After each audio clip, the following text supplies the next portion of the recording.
மேற்பரப்பின் வெப்பநிலை 6000 கெல்வின் ஆகும். அது 500 நானோமீட்டர் உச்ச அலைநீளத்தில் கரும்பொருட் கதிர்ப்பை காளுகின்றது. மேற்பரப்பின் வெப்பநிலை 10,000 கெல்வினாக உள்ள ஒரு கரும்பொருளினால் காணப்படும் கதிர்ப்பின் உச்ச அலைநீளத்தின் பெருமானத்தை கேட்குறாங்க. இந்த உச்ச அலைநீளத்தையும் வெப்பநிலையும் சம்பந்தப்படுத்துகிற யாருன்னா ஊவின் பெயர்ச்சி விதி தான் சமப்படுத்துது. இந்த ஊவின் பெயர்ச்சி விதி என்ன சொல்கிறாங்கண்டா, உச்ச அலைநீளம் டெம்பரேச்சரோட பெருக்கப்படும் போது அது ஒரு மாறிலியாக இருக்குமென்னு சொல்கிறாங்க. இப்போ இதில் உச்ச அலைநீளம் அளவு 500 நானோமீட்டர் இருந்தால் இருக்குது. அதில் வெப்பநிலை அளவு 6000 கெல்வின்.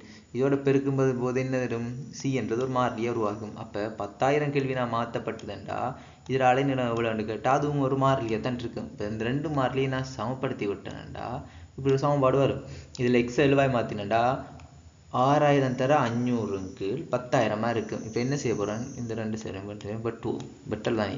இதில் இருக்க 2 சேரும் விட்டுனா 60 தர 5 300 இருக்கும். அப்போ எக்ஸ் ஆனது 300 நானோமீட்டராக இருக்கும். இதில் யாரில் விதியை பயன்படுத்தினாண்டா ஊவின் பேச்சு விதியை தான் பயன்படுத்தினான்.